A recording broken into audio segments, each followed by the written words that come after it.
Hello folks, I'm here today with the BMW X3 M50. This is the new performance version of the BMW X3. If you want to get yourself an X3, they start at about £53,000. The M50, however, starts at about £73,000.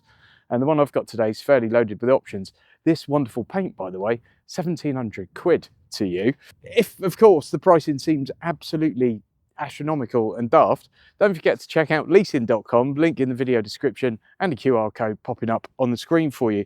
Key rivals to this are obviously going to be things like the Audi SQ5, the Mercedes-AMG GLC 43, that kind of stuff.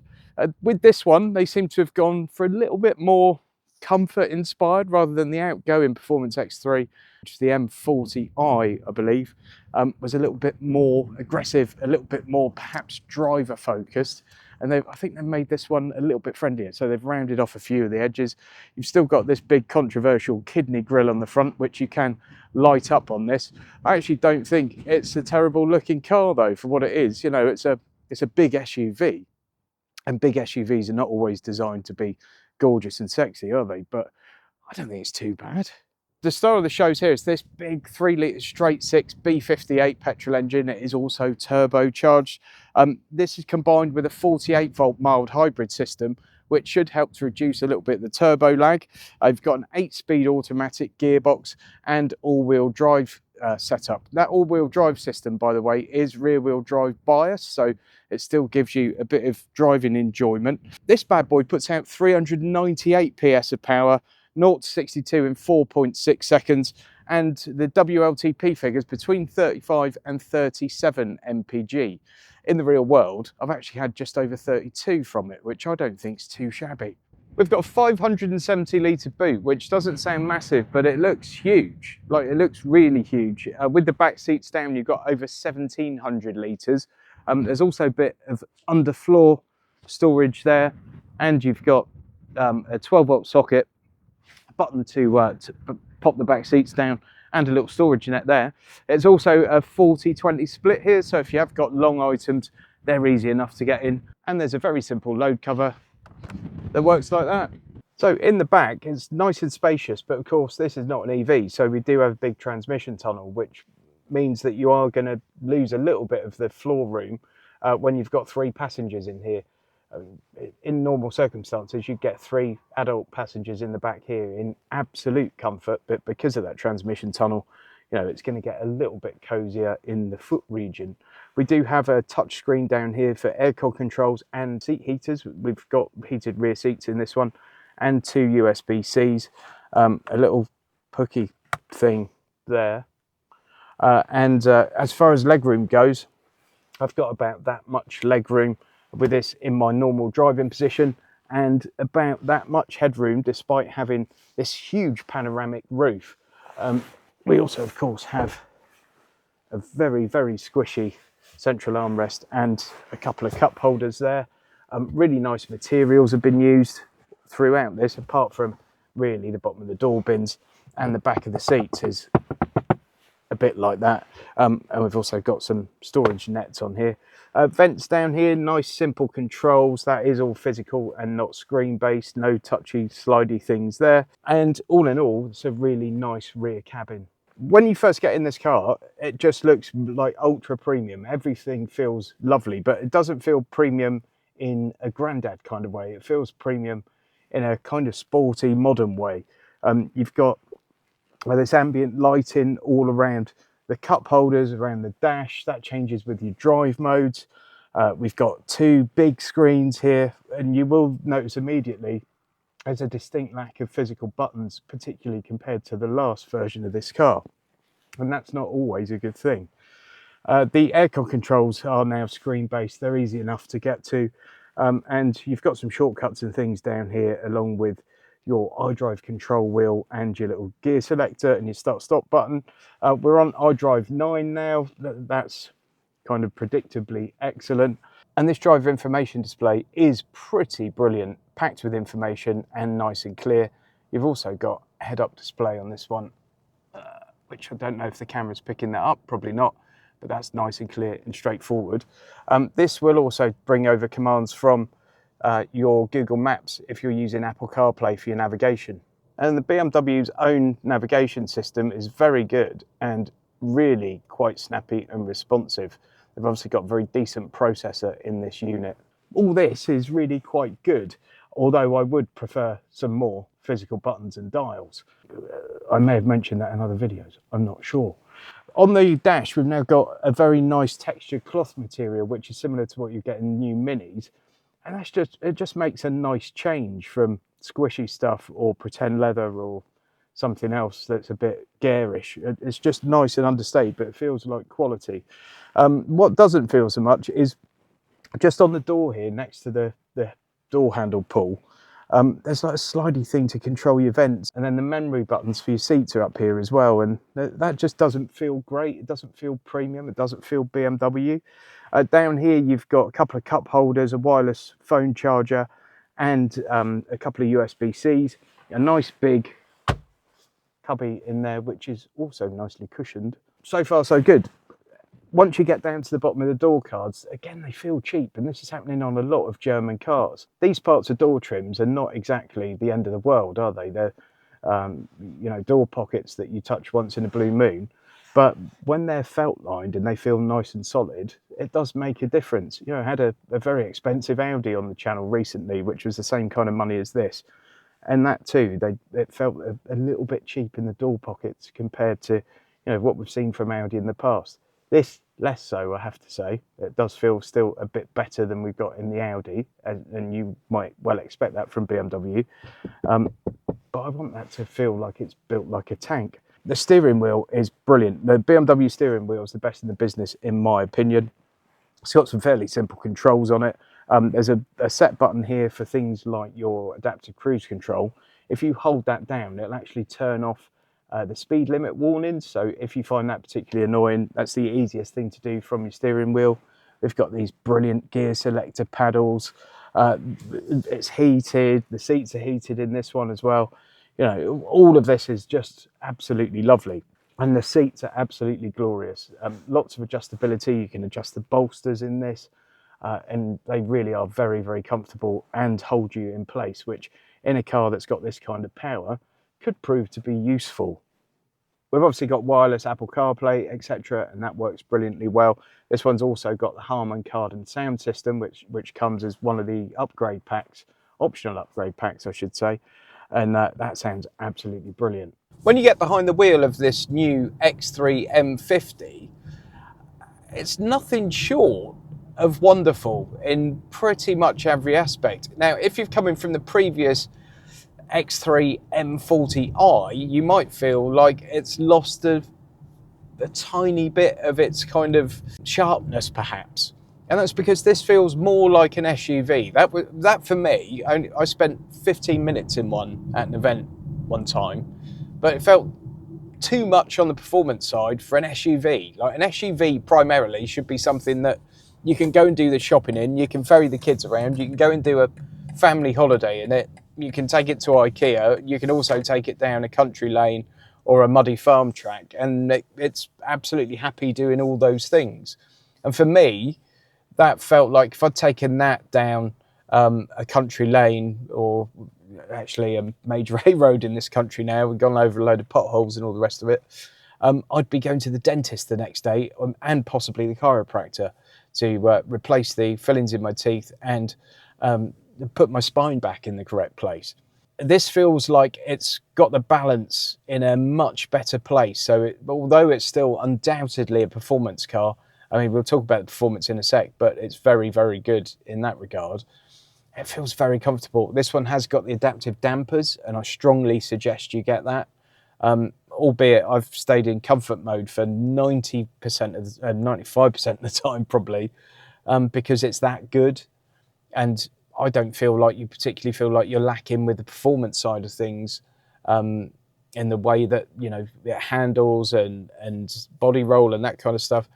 I feel like that's all still really good in comfort mode, but the adaptive dampers are definitely a box I would tick if I were buying one, or leasing one for that matter. If you had that previous incarnation of the car and you got it because of all those sporty characteristics, you might be better off staying with that. There's not a massive difference between the two, but this one just feels more refined. the way it delivers the power even, I mean, you can get it to go absolutely bonkers crazy. But in normal driving, the way it delivers the power is very refined. The cabin's much quieter, I think, than the previous incarnation of the car. So it's got lots going for it. And you could call it a gentleman thug if you like, because when you do press that squirt button, it does not hold back. Now, one of the cars I'm really looking forward to from BMW is the iX3. Don't destroy me in the comments, but I actually quite like electric cars and the way they drive. And when you do these car reviews, we're getting more and more petrol cars that are getting worse, because petrol cars over the years, the engines are getting smaller, there's more reliance on the turbos and more reliance on efficiency and all that kind of stuff. And people that call themselves petrol heads, which I do, even though I like kind of everything, often hark back to days when everything had a 2-litre turbo in it, or a 2.5-litre engine, and a different kind of driving experience. And now they get into your insert car brand and model here, and find that what used to be a really nice 6-cylinder or a large 4-cylinder is now a 3-cylinder with a turbo, and it's actually quite good on petrol, but it's not really very much fun to drive. Or they can get into an EV that's got loads and loads of performance from the off. And I think that's one of the reasons I've become more of a fan of EVs over the years, because you've got all that instant power, instant torque, and they sometimes just feel like they require less effort to drive. And you're generally in quite a nice, calm, serene environment. That's all great, but I still love a petrol engine when it's done properly. And this petrol engine has been done properly. It's absolutely glorious. Now, the note in here is quite muted because of, as I said, they've made the cabin nice and quiet. They've done a lot of work on that, you can tell. But it still sounds very good, like very, very good. 3-litre straight 6 with a turbo, but because we've introduced mild hybrid technology into it as well, which some people would scoff at, all that really does, in my opinion, is remove your turbo lag. So you've got a much more modern driving feel to it. And that's great. It can be quite jarring to go from a 1.2 3-cylinder to even a Tesla or something with 300 or 400 horsepower. And then sometimes you'll even get into something with a big engine, but it feels slightly lacking because the 0 to 30 is not there. This doesn't. It feels like you've always got the power. You're always in the power band. You do have these great paddles for doing manual changes, but again, the 8-speed automatic gearbox is brilliant. BMW knows what they're doing when it comes to engine and gearbox, in my personal opinion. And the way they've mated these together and the whole feel of the drive is just brilliant. I've done loads of miles in this. I've done over 500 miles in the car this week, I think. A couple of long motorway runs, plenty of other trips. But again, it's one of those cars again where I've just been finding excuses to go out for a drive because I like it. And I don't know if I've ever done that with an SUV. If so, there haven't been too many occasions. The one exception probably would be when I had the Jag F-Pace SVR with a ginormous V8 in it. That was a thing I would find excuses to go and drive. But generally, an SUV to me is a tool and not something I'm going to go out and drive for the enjoyment of it. This is something I've been driving for the enjoyment of it because it's just a lovely thing. For all that nitpicking and whinging about tiny little details, when you get behind the wheel of this and you turn it on, it makes you feel special. You can't really want for too much more than that from a car, I don't think. As I've already said, 32 mpg in the real world. It has been driven. I have enjoyed driving it. And it's been cold and wet and miserable and horrible. And so I've had the aircon going the whole time. I've had the heated seats and the heated steering wheel on most of the time. 32 mpg in the real world from a car with 400 horsepower, all-wheel drive, a lot of heft and a fat bloke behind the wheel, I don't think it's bad. As I've literally just said, the weather has been horrendous in the week that I've had this car, but the traction performance is phenomenal. I ended up having to go through, not a flood, but very, very wet, sort of gravelly, mucky country track the other day. And I had no worries about doing it. It wasn't sort of risky in any way, but I certainly expected a bit of wheel spin. And I expected to have to go in and change a drive mode or something. No, none of it. No, just stayed in standard drive mode, straight through, not a hint of wheel slip or anything like that. And now it's nice and dry today, and the roads are fairly dry. And let's say I've maybe enthusiastically joined a motorway at some point today. It does that beautifully. Again, there's not a hint of a wheel spin or anything like that. The way it puts the power down is great. And you've got a lot of control with your right foot. Like if you want to tear away like a hooligan, you can. But if you want a nice progressive sort of linear power delivery, it's also very capable of that, just with the way you move your right foot. It's a car that feels like it's responding to your inputs in a way that not every modern car does. And that makes me quite happy. My final tip of the hat has to go to the brakes, because these M Sport brakes are absolutely brilliant. In all conditions, you just get nice, straight, linear braking performance, but the pedal's not grabby at all. It's a really nice pedal feel, and certainly when you're driving around town and all the rest of it, there's no kind of jerkiness coming from the brakes. It all feels natural, but they are very, very competent and capable. If you want a premium SUV that drives really well and also goes like stink when you want it to, I don't know. This thing's pretty much faultless behind the wheel. So what do you think, folks? Let me know your comments down below. Don't forget to check out leasing.com, links in the video description, and that QR code's popping up on the screen for you. It does support the channel, so thanks very much. Thumbs up, subscriptions also help support the channel. Really, if you want a premium SUV that just does everything and does everything well, you can't go too far wrong with this. What is a little bit of a letdown, I suppose, is the price versus in some of the areas where you can feel the interior is not quite as premium as it used to be. But you can say the same of all the German marques, really, and so many other mainstream cars. It's a real shame as the prices keep going up, and sometimes quality just takes a little bit of a dive. Still, when you're inside this thing, it feels very, very special. It's just in a few little areas where they've cut corners and you just think, if only. The performance of it's fantastic. I think the real world MPG is actually more than adequate. 32 miles to the gallon in the real world in a car with this much power, this much weight, this much size, really isn't anything to be sniffed at. So whilst it's not completely perfect, we're not really that far off in this. It's an absolute joy to drive. It's got bags of performance, and I think it will serve you pretty well. Thanks for watching. See you on the next one. Huge thanks to all my channel members for your continued support. I really do appreciate it.